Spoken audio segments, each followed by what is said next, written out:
কোটা আন্দোলনকে কেন্দ্র করে দেশের বিভিন্ন জায়গায় নাশকতার কারণে মোবাইল ইন্টারনেট সেবা বন্ধ আছে। সামাজিক যোগাযোগ মাধ্যম ব্যবহার করতে অনেকেই এখন ভিপিএন সেবা গ্রহণ করছেন। এতে সাময়িক সুবিধা মিললেও ভিপিএনের কারণে বড় ধরনের ক্ষতির মুখেও পড়তে পারেন ব্যবহারকারীরা।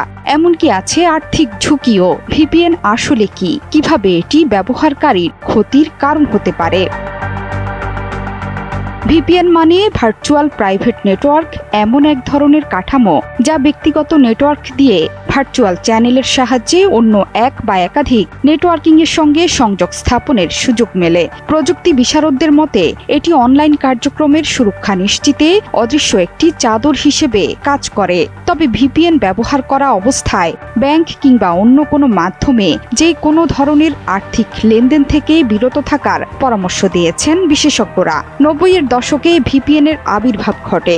মূলত নিরাপত্তার স্বার্থে ভিপিএন ব্যবহার করা হলেও স্ট্রিমিং, গোপনীয়তা, গেমিং, ভ্রমণ এবং নিষিদ্ধ সাইট ও কন্টেন্টে অ্যাক্সেস পেতেও ভিপিএন ব্যবহার করা হয়। শুরুতে প্রাতিষ্ঠানিক পর্যায়ে ব্যবহার করা হলেও বর্তমানে ব্যক্তি পর্যায়ে বেশি ব্যবহার করা হয়। ভিপিএনের প্রাথমিক উদ্দেশ্যই হচ্ছে ব্যবহারকারীর পরিচয় গোপন রাখা।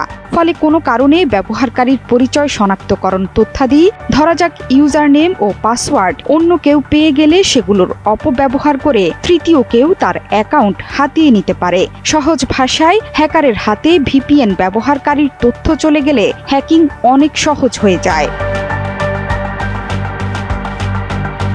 ভিপিএন টুল ডাউনলোড করার সময় মোবাইল বা কম্পিউটারের নিয়ন্ত্রণ সহ ফেসবুক, ইমেইল সহ বিভিন্ন সামাজিক যোগাযোগ মাধ্যমের যাবতীয় নিয়ন্ত্রণ চলে যায় ওই ভিপিএন নির্মাতার কাছে। ব্যবহারকারীর ডেটা যেহেতু ভিপিএন সেবাদাতার হাত দিয়ে যায়, তাই সেবাদাতার সততার উপর নির্ভর করে ব্যবহারকারীর তথ্য নিরাপত্তা। এই ঝুঁকির পাশাপাশি অনেক সময় ইন্টারনেটের গতি কমে যায়, কারণ বিভিন্ন দুর্গম সার্ভারের মাধ্যমে ডেটা পাঠায় ভিপিএন।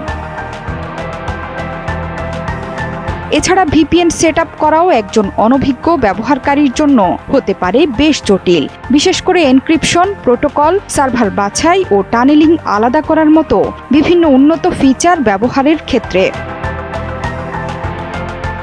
তবে ভিপিএন ব্যবহার করার বেশ কিছু সুবিধাও আছে, যেমন ইন্টারনেট ব্যবহারের সময় নজরদারি থেকে রক্ষা পেতে পারে এর ব্যবহারকারী। দূর থেকে ইন্টারনেট ব্যবহারের সুযোগ এবং সাইবার আক্রমণের হুমকি থেকেও সুরক্ষা দিতে পারে ভিপিএন। জোহরা চৌধুরী সেতু, ৭১।